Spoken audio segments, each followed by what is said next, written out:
حضرت سالبہ بن عبد الرحمن رضی اللہ تعالیٰ عنہ اکثر نبی پاک کی بارگاہ میں بیٹھا کرتے، حضور کے خادم تھے، اللہ کے محبوب، چھوٹے بڑے کام بتاتے۔ ایک دن حضور نے کہیں بھیجا، رستے میں جا رہے تھے تو ایک بی بی بے پردہ تھی کسی گھر میں بیٹھی، اس بی بی پہ نظر پڑ گئی اور دل میں برا خیال آ گیا۔ ابھی یہ بات آئی تھی کہ خود ہی تڑپ اٹھے، کہنے لگے میرے نبی نے تو منع کیا تھا، یہ تو میں نے اپنے رسول سے بددیانتی کی، یہ تو خیانت ہو گئی، حضور نے منع کیا تھا اور میں نے بری نظر سے عورت کو دیکھا۔ تڑپ اٹھے، نکل گئے، سفید چادر پہ دھبا جلدی نظر آتا ہے، جنگل میں چلے گئے۔ یہاں تو لوگ ڈٹے ہوئے ہیں نا گناہ کر کے، ذرا سی خیانت، کتنے دن؟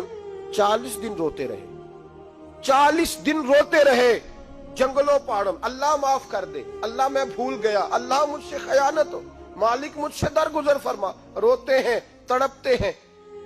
40 دن ہو گئے، حضرت جبریل امین حاضر خدمت ہوئے، یا رسول اللہ آپ کا غلام تڑپ رہا ہے۔ رب فرماتے ہیں اسے اپنی بارگاہ میں بلا لیجیے۔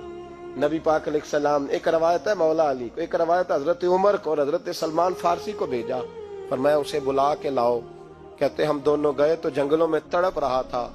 ایک چرواہے سے پوچھا یہاں تم نے سالبہ کو تو نہیں دیکھا؟ وہ کہنے لگا میں نہیں جانتا سالبہ کون ہے، پر ایک شخص ہے جو بڑا ہی روتا ہے، بڑا ہی تڑپتا ہے، اس کے درد مجھے بھی رلا دیتا ہے۔ کہا کیا کہتا ہے؟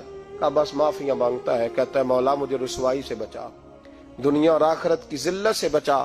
کہا بتاؤ کہاں ہے؟ کہا پہاڑی کے پیچھے۔ حضرت عمر کہتے ہیں ہم اس کے گئے تو ہمیں دیکھ کے رو پڑے، کہنے لگے میری مذمت میں کہیں کوئی آیت تو نہیں اتر آئی؟ حضور کیا فرماتے ہیں؟ نبی پاک ناراض تو نہیں ہو گئے مجھ سے؟ کیا فرماتے ہیں محبوب کریم؟ حضرت سیدنا فاروق اعظم رضی اللہ تعالیٰ عنہ کہنے لگے ہم نے کہا ہمیں پتہ تو نہیں، پر چل تجھے حضور نے بلایا ہے۔ کہتے ہیں منت کرنے لگے، کہنے لگے میں اس قابل نہیں کہ حضور کے سامنے جا سکوں، جب نماز کھڑی ہو حضور جماعت کرا رہے ہوں پھر مجھے لے کے جانا۔ کہتے ہیں ہم لے کے آئے تو حضور مغرب کی جماعت کرا رہے تھے، پیچھے کھڑے ہو گئے۔ نبی پاک علیہ السلام نے جب قرآن پاک پڑھا، یا ایھا الانسان ما غرک بربک الکریم، اے انسان تجھے کس نے دھوکے میں ڈال دیا، حالانکہ تیرا رب تو بڑا ہی کریم تھا۔ فرماتے ہیں یہ آیت سنی اور لڑکھڑا کے گرے، بے ہوش ہو گئے، گھر والے اٹھا کے لے گئے۔ تکمیل نماز پر خود رسول پاک علیہ السلام پہنچے اور نبی پاک صلی اللہ تعالی علیہ وسلم نے پہنچ کر کے ان کے گھر جا کے جہاں لیٹے تھے وہاں حضور بیٹھ گئے، ان کا سر اٹھا کے گود میں رکھا تو آنکھ کھولی، جھٹ سے سر پیچھے کیا۔ حضور میں اس قابل نہیں کہ آپ میرا سر اپنی گود میں رکھے، میں بڑا گناہگار ہوں حضور، میں نے خیانت کی ہے، میں نے حضور آپ کے پیغام سے اتنی بڑی خیانت کی۔ میرے محبوب نے پھر سر اٹھایا، ماتھا چوما، بالوں میں انگلی پھیری، فرمایا تجھے مبارک ہو، رب نے تیری توبہ قبول فرما لی ہے۔ کہا یا رسول اللہ اللہ نے قبول کر لیا؟ فرمایا ہاں۔ پھر حضور کے چہرے پہ دیکھا اور آنسوؤں سے آنکھیں بھر کے کہنے لگے محبوبہ بتائیں آپ مجھ سے راضی ہیں کہ ناراض ہیں؟ حضور کی آنکھیں بھی بھر آئیں، فرمایا میں تجھ سے راضی ہوں، بس یہ لفظ کہنے تھے، انہوں نے کلمہ پڑھا اور ان کی روح ہی پرواز کر گئی۔ میرے محبوب پاک علیہ السلام جنازے کے ساتھ خود چلے۔ حضرت جابر ابن عبداللہ رضی اللہ تعالیٰ عنہ فرماتے ہیں حضور جنازے کے ساتھ چلتے، ایک قدم یہاں رکھتے، ایک ذرا ہٹا کے رکھتے، پھر ہٹا کے رکھتے، یا رسول اللہ یہ کیا ہے؟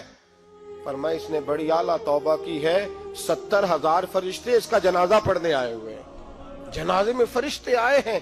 بھائی ذرا سی خیانت ہوتی تو وہ تڑپ جاتے، تو بھی تو حساب کرنا، میں بھی تو حساب کروں نا۔ کتنی خیانتیں صبح سے شام تک، شام سے صبح تک، کتنی خیانتیں، ہماری خیانتیں ہمارے اپنوں کے ساتھ، ہمارے قریبیوں کے ساتھ، ہمارے عزیزوں کے ساتھ، اور پھر ہماری خیانتیں ہمارے منصب کے ساتھ، پھر ہماری خیانتیں ہمارے عہدوں کے ساتھ، اور پھر سب سے بڑھ کر خدا کے ساتھ، دین کے ساتھ۔ معاذ اللہ ہماری خیانتیں رسول اللہ صلی اللہ علیہ وسلم کے پیغام کے ساتھ۔ ایماندار بنے، دیانتدار بنے۔